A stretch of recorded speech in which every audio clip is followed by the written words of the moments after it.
You are. I am Chris Russell. I'm the founder and president of a company called allcountyjobs.com.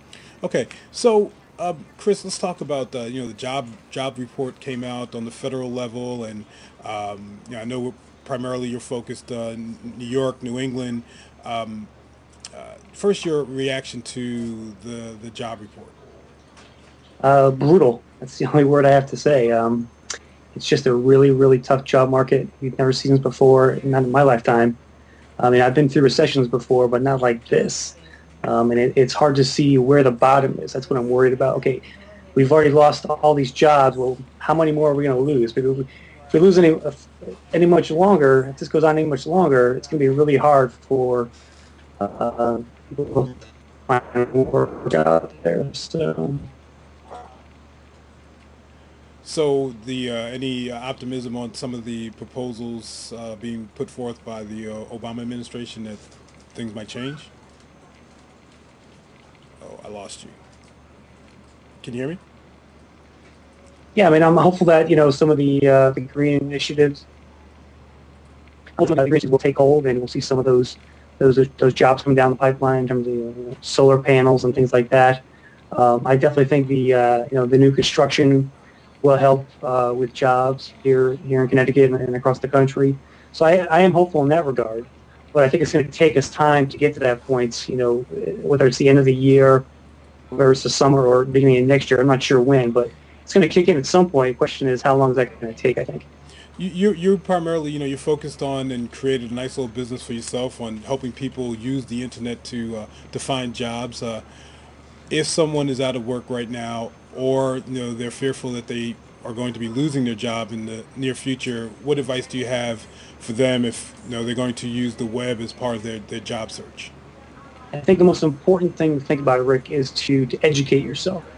No one's told us how to job hunt, and if you just got laid off after being employed for 5 or 10 or 15 years, and you haven't had the job hunt in a while, this is a very daunting process these days. There are so many websites and tools and techniques you have to use. It's in your best interest, and I think it's imperative that everyone take that responsibility into their own hand and educate yourself on becoming a better job hunter. Whether that's going on to us, on iTunes, for example, and downloading some career advice podcasts, which they have in there. There's tons of them for free. You can go and educate yourself and become a better job hunter. In fact, I actually started a career advice internet radio station called jobradio.fm for just that purpose, to really give job seekers a resource to go out there and listen to and figure out how to go about job hunting in today's economy. So Yeah, it's very important to be educated. and also, you are using a lot of the social networking tools. You're not just limiting yourself in marketing what you do, and also connecting with job seekers. I mean, you're using, social media, and so is that something else that a job seeker should be tapping into as well? Yeah, you definitely want to be on Facebook and LinkedIn. LinkedIn itself is a giant resume database if you think about it. They're adding, I think, 1 million people every 17 days, and if you're not on there, then you can't be found. So you gotta be in it to win it, right?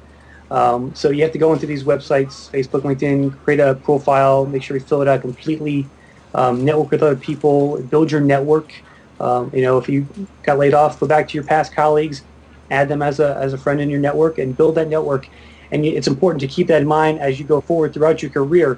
You really have to be building that network up and maintaining those relationships over time, so that when you do get laid off next time, you have that network to fall back on. So And what about the good old fashioned just knocking on the door, showing up with a resume? Do those tactics still are they still relevant?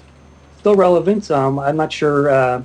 I think it's part of the toolbox in your tool set these days, whether it's online or offline. But definitely, networking is still key. I mean, people hire people, right? So you have to go out there and press the flesh and go to networking parties. I just recently held a pink slip party down here in Norwalk with my company, and there were 300 people there just talking and networking. So it's definitely still important to get out there and talk to people face to face. And I got to ask you, even though this will be a lot of folks will be picking this up, I do interact with a lot of journalists, and the news media certainly has been hit hard. Any advice for that particular industry, those who are working in communications and media and journalism specifically? I think the future of journalism is much more than just, if you write for a newspaper, Well, the future of that is sort of something that's all-encompassing, meaning if you're a reporter, you're going to have to learn how to take pictures using a digital camera, upload those to the web, how to do a podcast with a digital recorder. So I think those people are going to become more multi-dimensional in terms of the tools they need to succeed in the next generation of journalism here. Okay. And give us your websites one more time. Allcountyjobs.com is the main website, and also you can go to jobradio.fm on the internet to hear the radio station. Chris Russell, thank you very much. Thank you, Rick.